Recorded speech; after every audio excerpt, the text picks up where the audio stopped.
तो उसमें कोई नमाज को रोकने का कोई मतलब नहीं बनता है। और बाकी जो अभी जो गवर्नमेंट को लेके पॉलिटिकल इश्यूज इतने ज़्यादा चल रहे हैं बीजेपी के और उत्तर प्रदेश में भी तमाम, वो सभी चीज़ें कर रहे हैं, नाम बदलना, नमाज को रोकना। अभी कुछ दिनों पहले इलाहाबाद हाईकोर्ट ने ऑर्डर दिया था कि ये जो माइक पर अजान दी जाती है, ये सब मुद्दे बनाए जा रहे हैं। अभी 2019 का चुनाव भी आ रहा है, फिर political issue, divide and rule की पॉलिसी चल रही है, सब इस मस्जिद में हो रही है। इसमें काफ़ी लोग बाहर से आते हैं, वो भी नमाज़ पढ़ते हैं और यहाँ के लोकल भी नमाज़ पढ़ते हैं।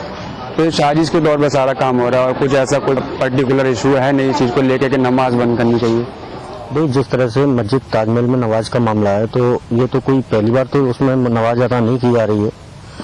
पुश्तैनी जब से ताजमहल बना है उसमें 5 वक्त की नमाजें अदा होती रही हैं और शाही इमाम जो सरकार की तरफ से नियुक्त है वो वहाँ पर नमाज पढ़ाते हैं और सरकार के आदेश से नमाजें होती हैं वहाँ पे।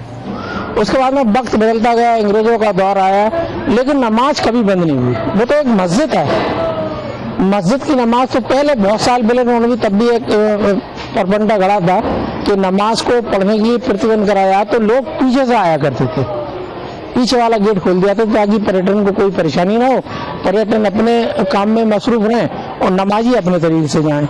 कुछ वक्त पहले, साल पहले, कुछ आगरे से लोग बाग गए थे जिन्होंने उद्यम किया था क्या नाम है, तराबियां नहीं पढ़ी जाए।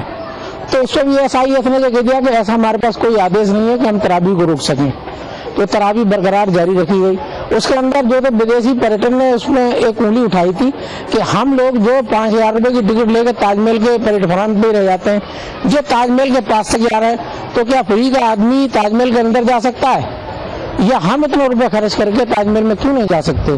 तब उसके अंदर SIS ने जवाब दिया था कि ये लोग जो है तरावी पढ़ने जाते हैं और मस्जिद के अंदर तरावी अच्छा नहीं, शाहजहां के टाइम से चली आ रही है जिसने ताजमहल बनवाया था, और कोई गवर्नमेंट का ऐसा आदेश तो आया नहीं कोई जिसके लिए कोई प्रतिबंध लगाया जाए। जो आदेश आया था तो उसके अंदर ये कहा गया था कि शुक्र की नमाज है, उसके अंदर स्थानीय लोग नमाज पढ़ेंगे, जो बाहर के लोग हैं, स्थानीय से मतलब जो आगरे के लोग हैं वो नमाज पढ़ेंगे, आगरे से बाहर के नहीं। उसकी वजह थी कि ताजमहल के ऊपर जो लोग वहाँ पे एक रैकेट चला रहे थे, उन्होंने कुछ लोगों को मुसलमानी टोपी बना के और जुमे की नमाज में उन्होंने पहुंचाने का नंबर लगा दिया था, इसलिए प्रशासन को उस चीज की सख्ती करनी पड़ी। तो वो तो बहुत बढ़िया बात है कि भाई कोई मुसलमान नहीं जो नमाज नहीं पढ़ता है, उसके बाद भी चंद पैसे की खातिर कोई भी आदमी हो, चाहे हिंदू हो चाहे मुसलमान हो, कोई भी जात का हो, माँ उसमें लगा हुआ था। ताजमहल में उन्होंने अंदर पहुंचाने का काम किया, जिससे प्रशासन की संज्ञान में आया। तो उन्होंने जो संस्थाएं में जुड़ी है ताजमहल से, तंजीम 2-4 जुड़ी है ताजमहल की देखभाल करती हैं, उन्होंने फिर उसके ऊपर प्रतिबंध किया। तो गवर्नमेंट ने फिर उसके बाद जो आदेश कर दिया कि जो स्थानीय लोग हैं वो जुमे की नमाज पढ़ने जा सकते हैं, बाहर का कोई आदमी जुमे की नमाज पढ़ने नहीं जा। ये तो गलत किया है और ऐसा आदेश मेरी संज्ञान में तो नहीं है। खैर मैं भी जुड़ा हुआ हूँ लोगों से, ऐसा संज्ञान में कोई आदेश नहीं है कि ताजमहल में नमाज पढ़ना प्रतिबंध हो।